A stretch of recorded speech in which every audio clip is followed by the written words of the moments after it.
Hello,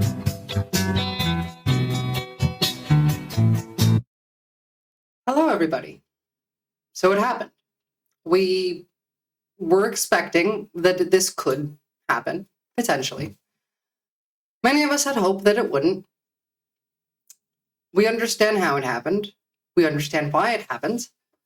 If you don't, go watch my last stream. The next question that we really have is, what do we do next? For me, I think the answer to that is survive. Right now, I think our main priority needs to be, first and foremost, to protect those that are in the greatest risk of harm, to protect our friends, our family, our communities, and our ideals, our ethics, our morals. But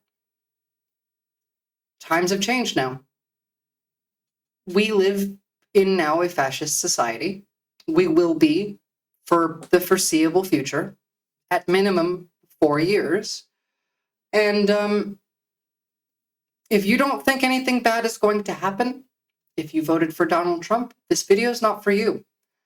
But I do recommend that you still watch it and that you still follow this advice, because I think much of it's just kind of good in general. Much of it's advice that I've been giving for a while now, but this will help you when things get tough. I'm not going to go into the possibilities of what could happen, not in this video. You can watch my live streams for that. You can come join my community and ask questions and learn. But the important thing here is, what can we do?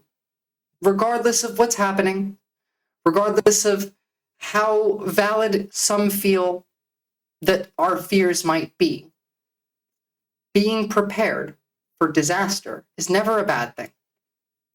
And when disaster is likely to happen, being prepared can save your life.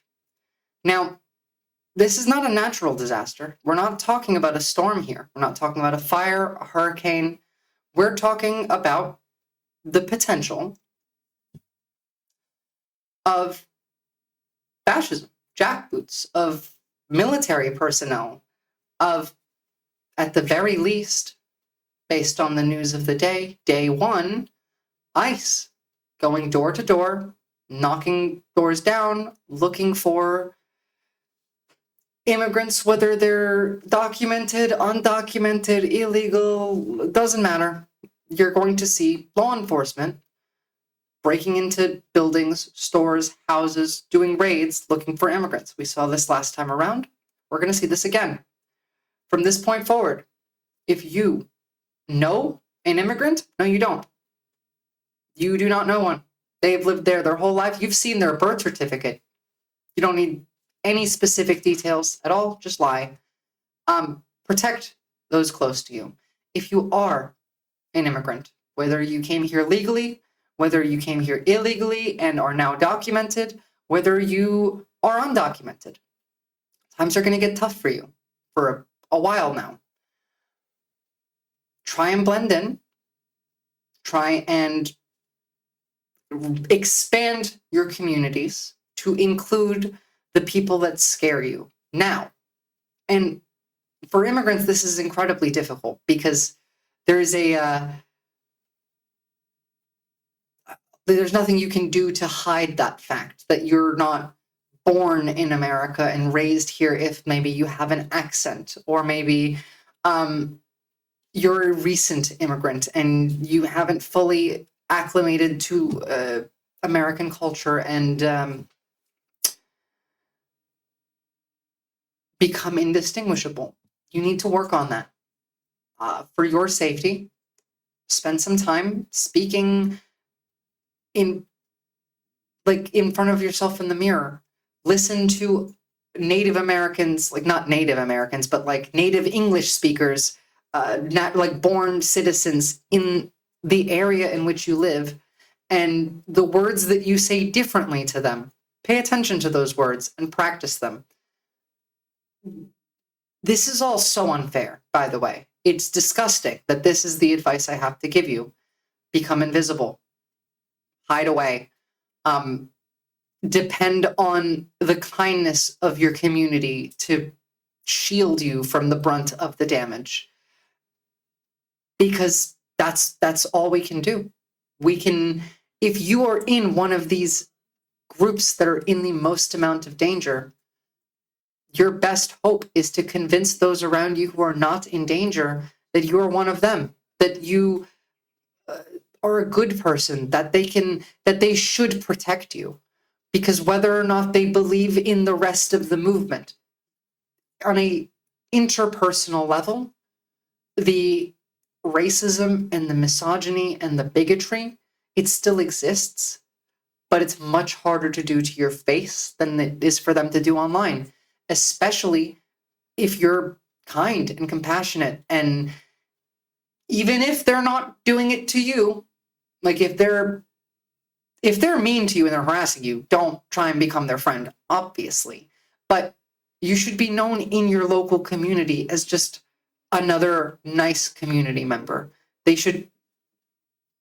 should be able to walk in and around town and just people say hi to you, wave. Go and chat up your neighbors, make friends with them. To the point where if an emergency was to happen, whether it's the emergency that we're talking about or something like a natural disaster, that you're able to go and reach out for help and be confident that one of your neighbors will help you. I think every American needs to do this. I think everyone everywhere in the world needs to do this. I think community is a thing that we lost in the last couple decades. And I think that is our greatest defense in times of crisis, in times of authoritarian rule, of fascism, in times of adversity. Because it's not just the deportations.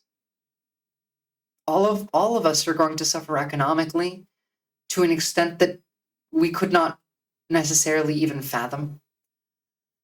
Things are going to get bad, girl. They really are. Save money now. If you drink, stop drinking. Stop smoking pot, stop doing drugs, stop smoking cigarettes, stop vaping, stop paying for subscription services that you don't use. Go double check them. Drop some ones that you do use.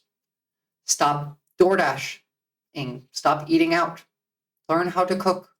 Go to a Costco.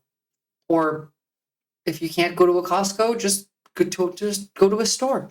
Buy pasta, buy rice, buy beans, buy flour, buy eggs, buy basic ingredients, buy canned vegetables and canned fruit. It doesn't matter.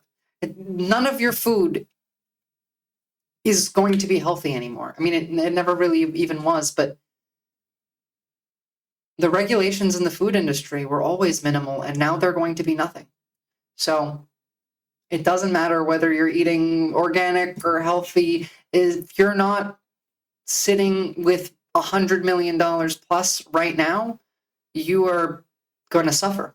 Not because you need that much money, but because it is specifically a foundation that they are building of serfdom. It's feudalism. It's at your expense, their gain. Remember, just in the one day since the election happened, the top 10 richest people in America made $64 billion between them. This is without the economic impact of the deportation of 20 million Americans. This is without the economic impact of the tariffs. And I know I said I wasn't going to go into specifics, and I'm not going to go any deeper into those right now, but another thing that you can do is be aware of what's happening. Now, I realize that it's really difficult to get accurate information already, that misinformation is literally everywhere, and it's going to get significantly worse now. Every site is going to be like Twitter. And if you've watched CNN or NBC or even Fox, really, in the last couple of days, you'll notice the tone shift. You'll notice that things that they would have said before, they no longer feel they can. They're afraid. What the mainstream media had to say made almost no impact on this election, including Fox News. Obviously, the messaging that had been plastered everywhere for more than a decade now did, but specifically the rhetoric of this election cycle on the mainstream media, very little of anything. Donald Trump won because people are poor and they're angry and know that the system does not work for them. And they perceived that he would either be better for them financially or that he would break the system. It's definitely one or the other. I know which one my bet is on. But even if your bet is on the other one, prepare. If half the country is telling you you're wrong, you should at the very least consider it. I have. I've thought, like, what if they're right? What if I'm insane? They're not. I'm not. But think about it. Break it down. Logic yourself. Critical thinking will be your greatest asset in being able to decipher what the news actually is, what is actually being said in any given article or video, not the overall words, but the meaning behind them, reading between the lines. Learn how to do this because you're going to need to do it. Everything in 2016 on, the Trump administration regularly lied, and they're regularly lying now. They're even admitting to it. I wasn't planning on showing you guys much of anything today. I didn't want to pull up any sources or documents. This isn't a live stream, obviously. This is just a safety video, really. But I feel as I'm talking, I might need to show you for you to really understand.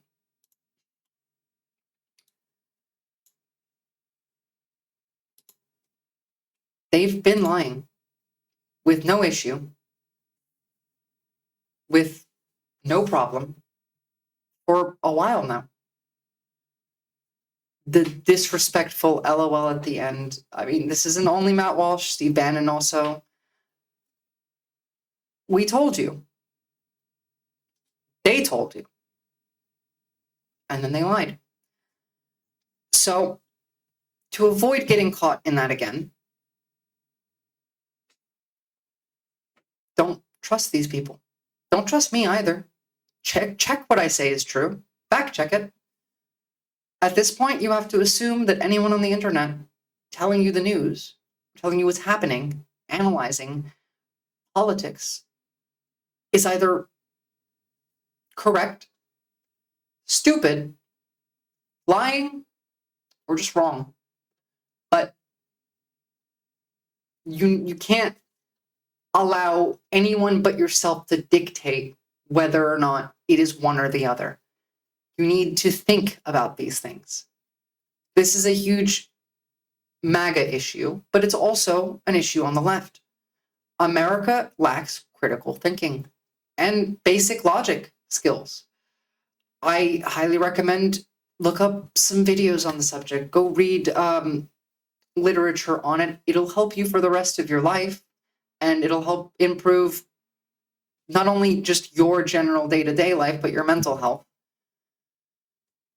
Beyond this, what else can you do? Well, women already kind of know what to do. This is not a new thing. It's kind of second nature. But I think the intensity needs to increase. Men, obviously not all of them, are moving much further to the right, are becoming much, much more comfortable with misogyny, with sexism, with threats of violence and assault. And this has several sides to it. This is going to actually make the issue worse in every way, but there is no other way to deal with this, in that you can't trust most men anymore, not unless there is evidence to say that you can. And most women will just assume from now on, and the men who, are like this already assumed that this was the case, but it was not. But from this point forward, especially with the rhetoric that we've seen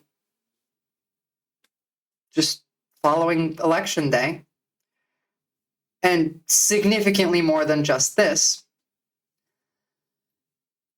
so many threats, so much harassment is only going to lead to women wanting nothing to do with men. All of these men behave this way because of sexual insecurity, because of loneliness. Male loneliness is an epidemic. It's going to get worse now. Incel culture is what creates the male loneliness epidemic, partially. There is systems in place, part of the greater patriarchy process, that also lead to this. But this is not going to help the situation. And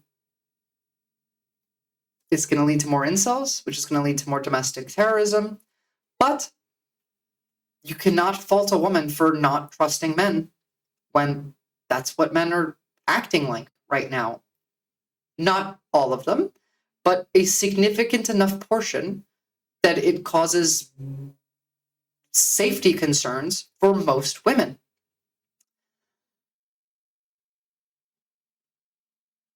I could continue on with this, but really, the advice goes the same for every specific at-risk demographic. I think the only one that is a little different than most are trans people. I've had a lot come and ask me for advice lately, and I'm going to repeat a lot of the advice I've already given you, but it's important that you understand that it's not fair what you have to do now, and you shouldn't have to do it. But for your safety, and it's your choice, by the way. If you wanna stand up and be trans and proud and fight the Nazis until you can't anymore, based, good for you, boss ass bitch. I wish you luck and all the best, and I hope you succeed in personally dismantling Nazism. But for those of you that don't want to do that, you have to kind of adopt new ways of speaking. You have to blend in with the national discourse. I recommend, if you're early in your transition, try and stay stealth. I recommend that you go and see your doctor and get extra medication while you can, before there are shortages, before you are not able to access them anymore, and to create backup plans and plan Bs for how to go about this. You should go and get in touch with your local, not interstate, none of that. You want everything on a local level now. Any information about you as a trans person online, you want that gone. You want as little of a paper trail as you possibly can. So local LGBT advocacy organizations. And I would say, get to know them, familiarize yourself with the building, the area, the people in it. Join the community there. Community will save you in this instance. Again, both mentally, physically, it will help. And ensure that there are sufficient roads and avenues for you to look after yourself in case the worst does occur. If you're able to move or willing to move but unable because of finances, I'm going to post a link to an organization called the Rainbow Passage, which specifically specializes in moving LGBT people out of states where they're facing discrimination to states where they are not. I would highly recommend, if you live in a red state and you're trans, to either move to a blue state or, if possible, leave the country. I've seen so far that some of your best bets seem to be places like Finland and Australia for trans people specifically. I don't know much. I don't want to give you the advice of where you should go. I'm not sure I even agree with Australia all that much, but you'll be okay here. But it's not. We're not perfect. The same rhetoric is showing up here as well. The difference, at least, is that Australians are not generally angry. They don't have enough. They don't have the hatred for it. But do your research. If you can move somewhere where you feel safe, do it. Leave the dangerous areas behind. Make sure, every single one of you, but especially trans people, that you go and renew your IDs. If you do not have a US passport, get one. Today, you may not be able to get one in just 2 months from now. If you want to understand why I just said that, watch my last stream. But yeah, you might not be able to get a passport in a couple months, so do it now. Even if you don't plan on leaving the country, having a federal photo ID with your name, and especially if you're trans, the correct gender marker will be invaluable to you. Right now, it is not all that difficult to change your gender marker on your passport. Do it. Get a new one. Get a 10-year one. I know they're expensive. Trust on this. Change your gender marker on every ID that you can possibly find. And that includes with Social Security, with IRS, with your driver's license, with your insurance card, whatever you have, make sure that it is correct. And try and ask them if you can ask them to delete information that they have on you prior to that. Maybe. Who knows? Maybe they'll say yes, maybe they'll say no. I wouldn't ask that for, like, government agencies, unless you seem like you have a nice person there. I don't know, use your intuition in a scenario in which we don't know who to trust and we don't know what's real. Vibe will help. Use it. Beyond this, there are some general tips, some general advice that we can all benefit from. Expect economic hardship. Yes, but also expect that you won't be able to seek help. In general, Robert F. Kennedy is in charge of healthcare. Now, that alone is scary to me, but it may not be to you. If you don't have insurance, you're probably not going to be able to get any anymore. They're going to revoke the Affordable Care Act. If you are on insurance and you have a pre-existing condition that the company decides to kick you off for, they're probably going to kick you off. If you need to go see a doctor, it's going to cost you even more than it probably does now. So it's important that you take care of your health. And this leads into stop drug use, drinking, smoking, but also eat well. Going back to my earlier point of cook home-cooked meals, learn how nutrition works for your body. Exercise. It sounds so cliche, but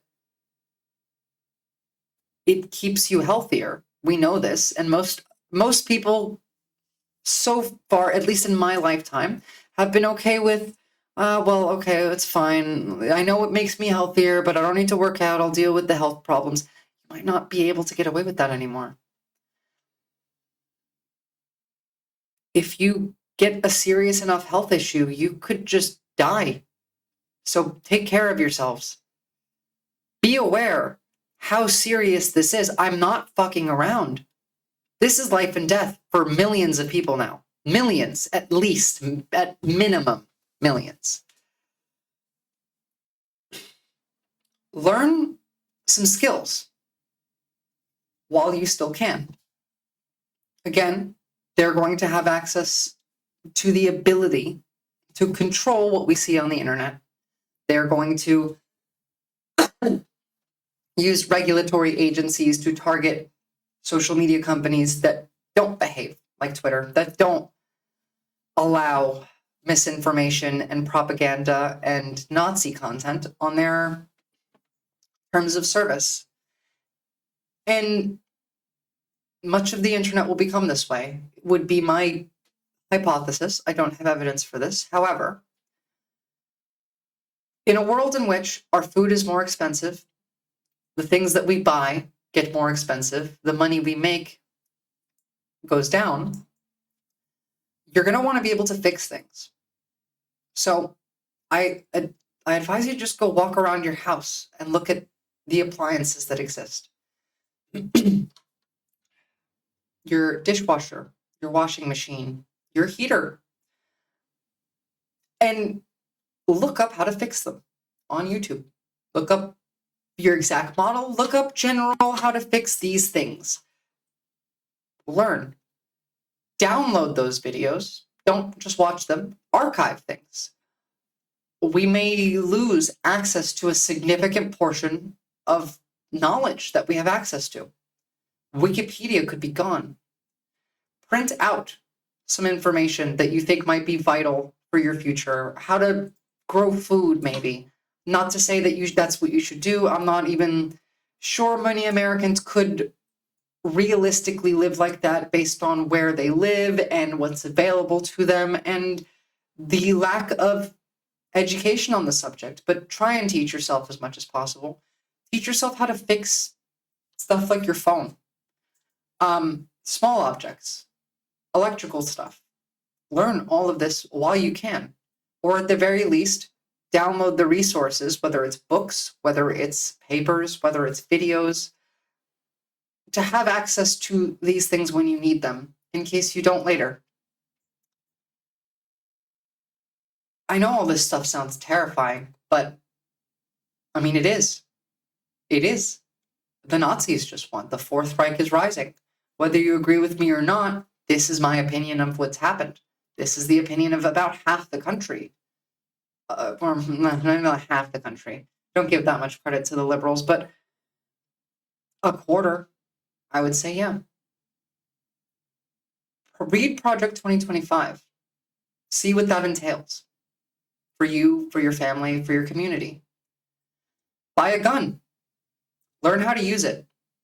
Right now, the most guns in America, most of them are owned by the furthest of the right in the most dense numbers, at the very least. Most Americans have guns, but the highest number of the most dangerous, highest caliber, highest magazine size weapons, the military grade weapons, the weapons that are used for nothing but to kill, are on their side. They have most of them. I'm not saying, buy yourself an AR-15. And also, if you're not mentally stable enough to have a gun, don't buy a gun. Don't. You're more likely to accidentally hurt someone else or to hurt yourself, which is not good. And not to say you should be using that either. Don't hurt people. But you live in America. If someone breaks into your house, you have the right to defend yourself. And if you live in a place where the Klan or militias like the Proud Boys might peek around looking for the good old illegals to, deport, you're going to want to be able to protect yourself if they come in your house. Whether you're an immigrant, whether you're a woman, whether you're a man, know how to use these weapons. It is your right to defend yourself in your home from an intruder. I know it sounds difficult. In fact, I know many people on the left, even just like the left, not even the liberals left, have a feeling of disgust around guns. And understandably so. That I want nothing to do with this. This is like the crazy right-wingers mindset. Get rid of that mindset. Get a gun. Now, today, learn how to use it. Today, you wake up, your job is to go and get a new passport, buy a gun, go take a lesson at a shooting range, then go to Costco and buy yourself some cheap groceries and learn how to cook. Make friends in your community. Make friends with the people you don't like. Make friends with the police, the people who are most likely to come after you if you are in one of the groups in the most danger. If you can blend in, you should do so immediately. Some tricks to do so might be pick up some of the right wing's language, their rhetoric, and adopt it. Complain about communists, leftists, the woke, lie. It doesn't matter. Most of them aren't paying that much attention or thinking too deeply into things, just lie. They all do it. They lie all the time, and it clearly works. So lie for your safety. Gaslight them for your safety. If someone says that you're trans, say, like, no, but what the fuck? Where are you getting that from? Like, fake news. Maybe not really. Maybe if you're in that position, maybe just kind of try and slide away from that conversation and leave immediately. As I don't know, if you're being transvestigated when you go outside and you are trans, you need to leave where you are. Rainbow Passage, link in the description below. There's other organizations I'm looking to see more and more as time goes on. I've contacted a few and asked them for more details, not only for LGBT people, but generally for the various different groups that are at risk right now. Our number one goal should be survival and then protection. How do you survive? Again, blend in as best as you can. As best as you can. Even if you can't blend in, even if everyone in that town knows that you are at risk and you can't leave, try your very, very best to make yourself irreplaceable, a beloved member of the community. This will be what protects you. This is what has protected most persecuted groups throughout history in times of adversity, war, genocide, authoritarian rule, fascism. This is how we've gotten through it each and every time. Please do not stop paying attention. Do not let the bad drown you out, because the moment you stop being informed, it's over for you. You will never get that back again. This is why community is so important, because that's what will refuel your brain, your battery, to be able to deal with the bad again. Your mental health will suffer regardless, whether you're paying attention or not. It will suffer more if you're alone, if you feel alone. Talk to strangers if you can. If you can't, try in the most safe way that you can. Take precautions. Go to places that are public. Go to places like a library where you're much less likely to have that type of problem. Build yourself a shield out of the people around you. Now, for those that aren't in the particular risk groups, protect the ones that are, shield them from harm, help them in whatever way that's possible, whether it's gaslighting other members of your community, that things that they know about a certain person aren't real. That's useful. It could be by encouraging maybe a community like garden where you grow food together. Maybe in certain communities, this kind of stuff is going to happen. I think we need to maybe jump on board fast with the idea of a more traditional, smaller society in smaller sections, not because that's better than what we had, but because it's safer than what we had. If you are online, I recommend, if you're watching this, I assume that means you're interested in politics. And if you're not, get interested in politics.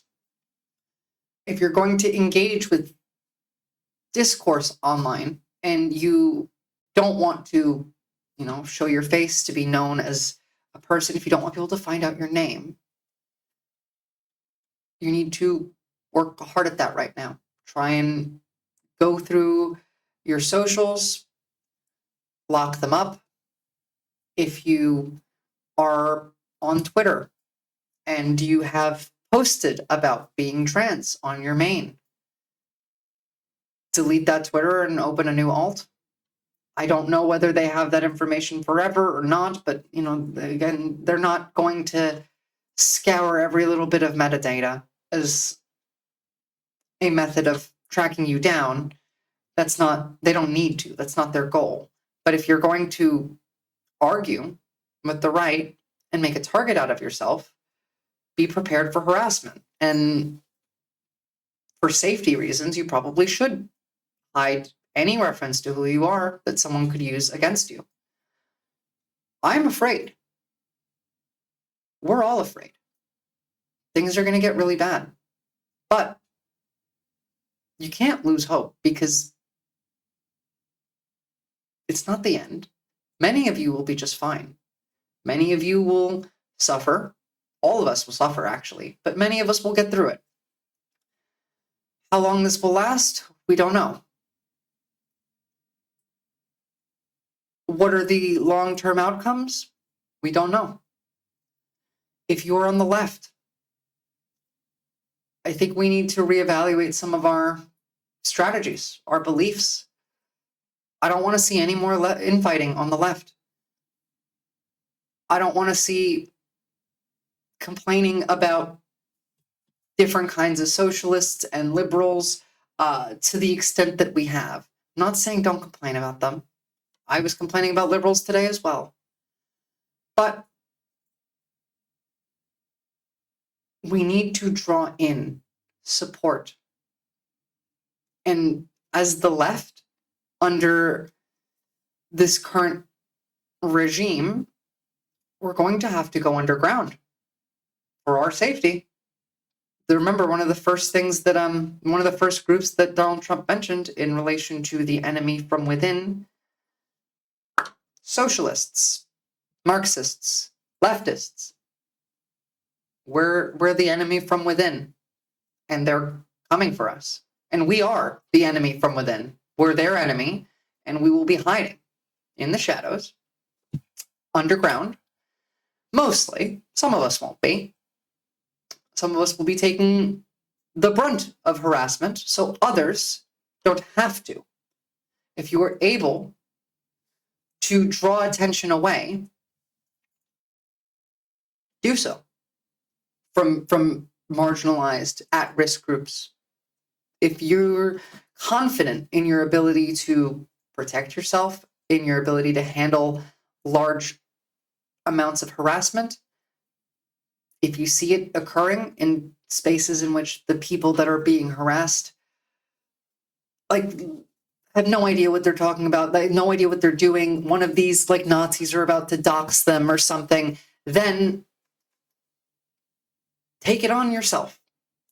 Work with organizations and advocacy groups, but vet them well. Talk to people. Ask questions. Reality is at stake here.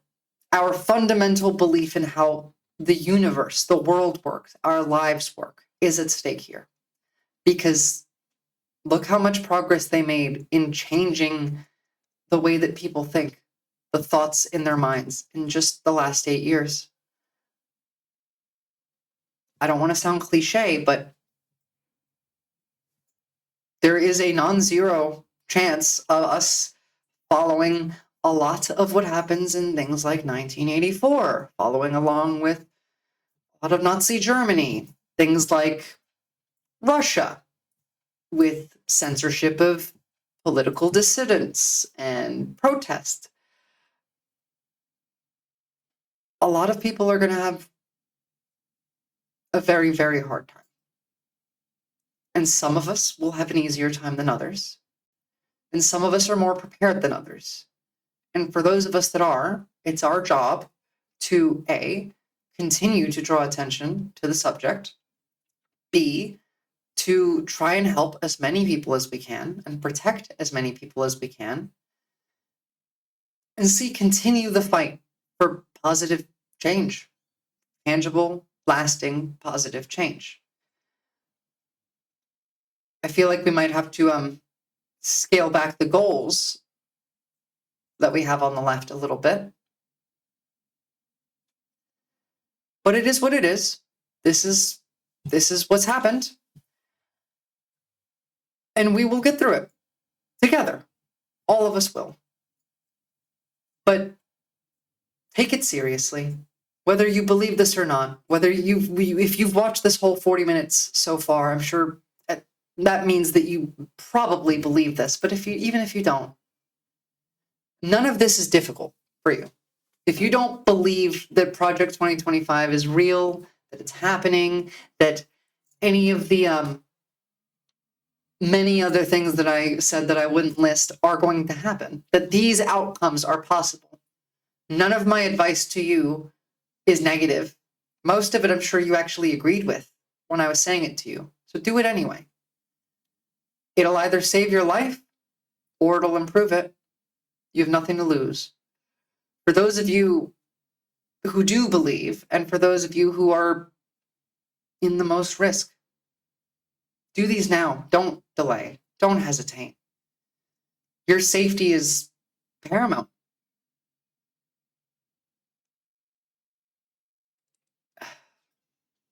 I'm so very sorry that this is the best advice that I have right now.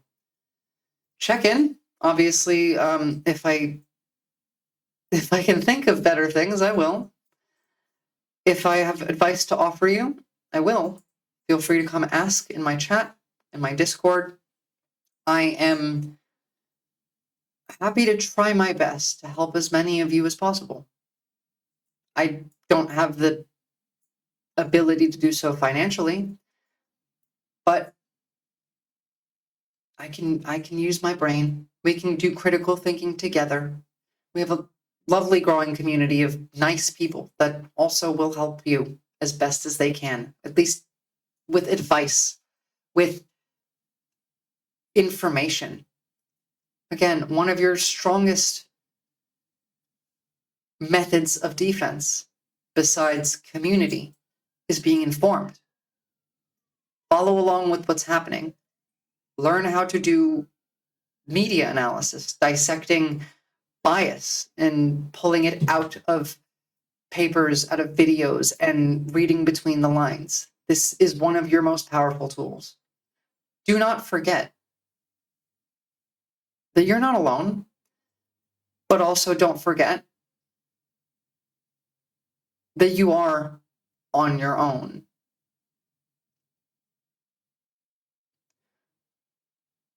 We are all on our own, and we're all going to work together, but no one's saving us. There's not, it happened. And there's no turning back the clock now. It happened. So learn to accept that, come to terms with it, and then do the next thing that you need to do for survival, for your safety, for your family, for your friends, for life. Don't forget the joy. Don't doom scroll. Don't doom spiral. Don't lose hope. The fight is only just beginning. Most of us knew this before the election.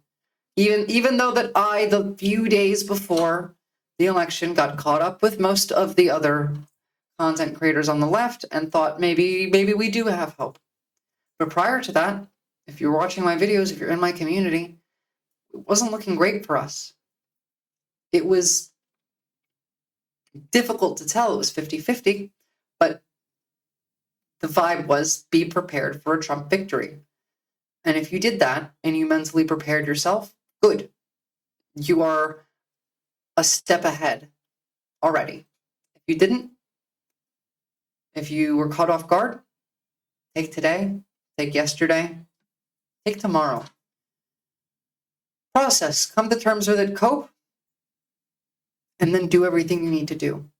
Although, actually, no, don't take today. You can take today if you go and submit your passport application.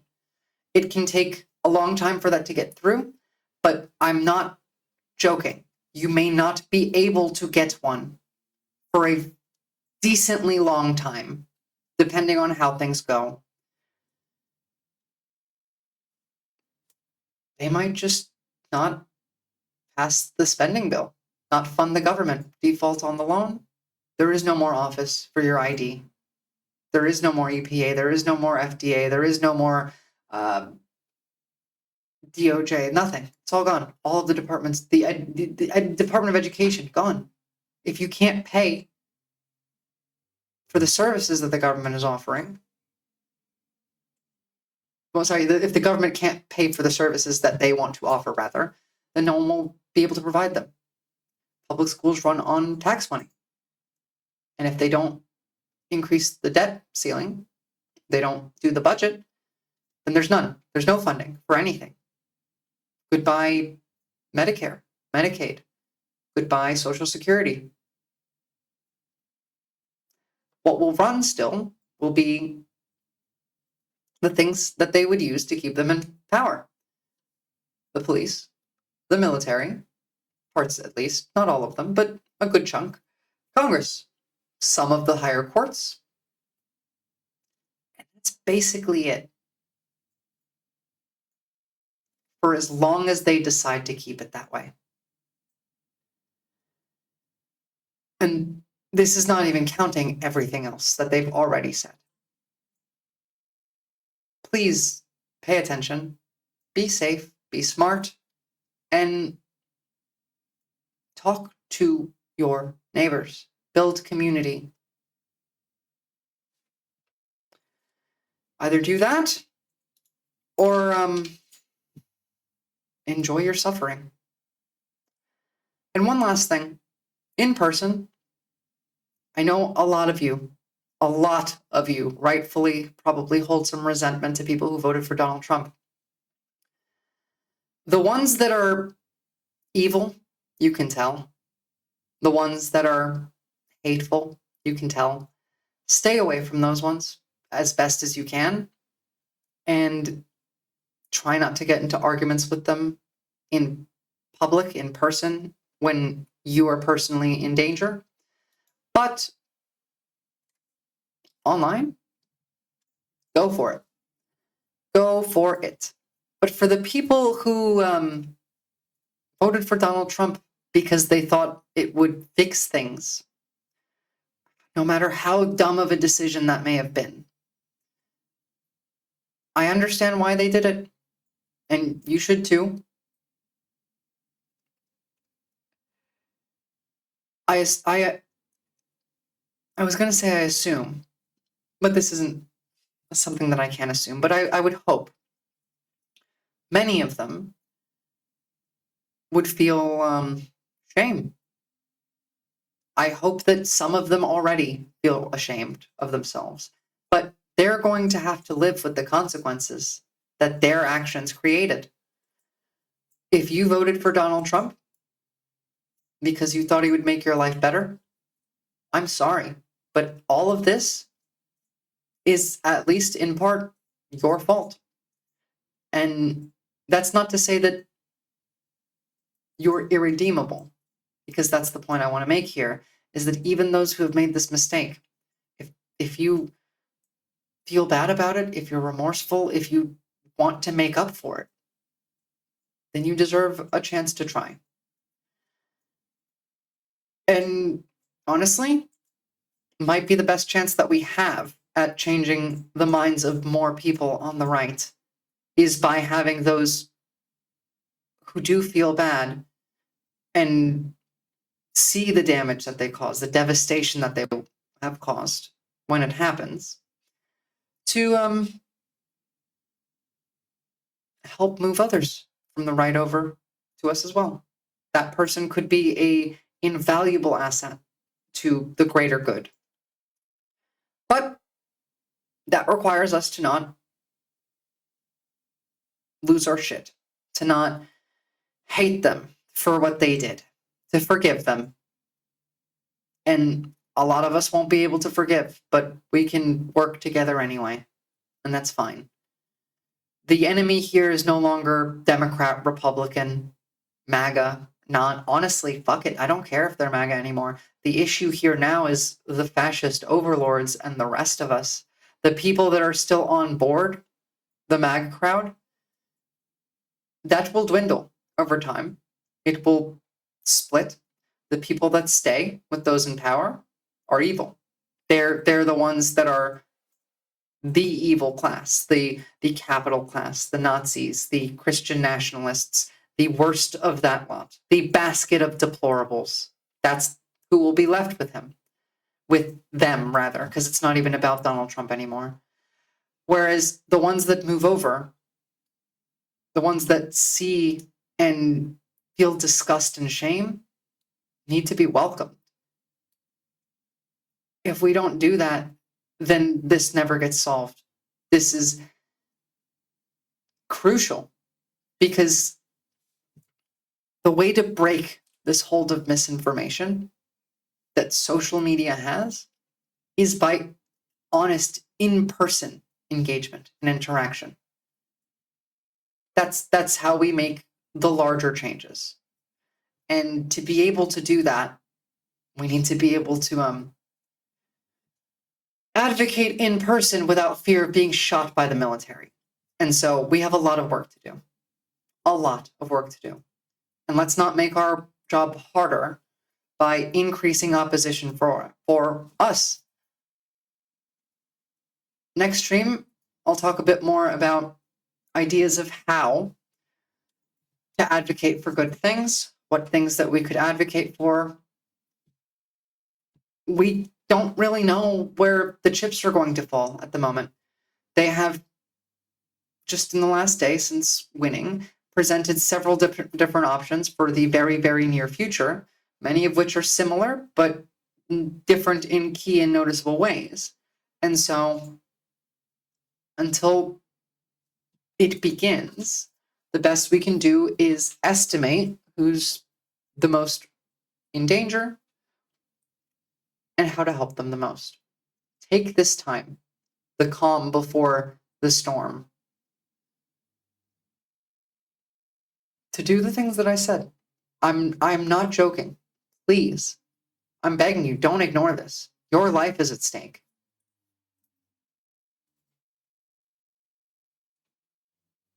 I believe in us. Most of us will be okay. We will suffer.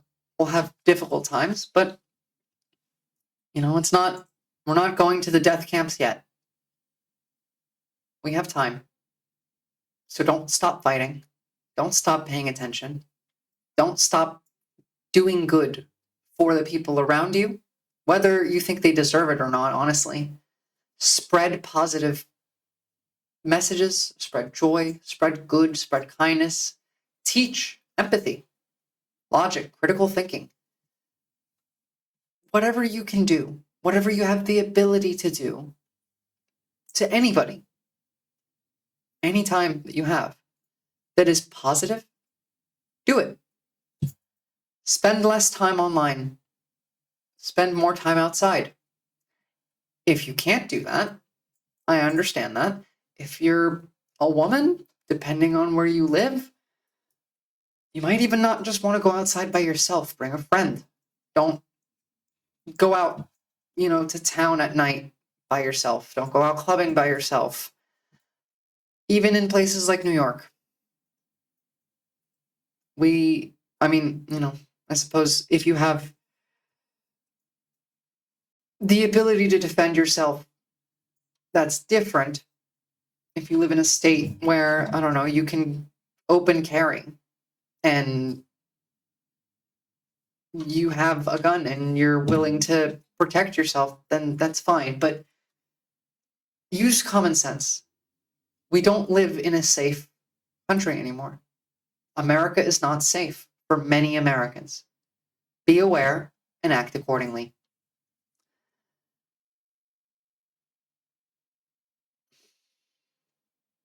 Good luck, everybody.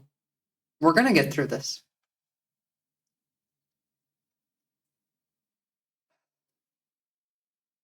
See you all next stream.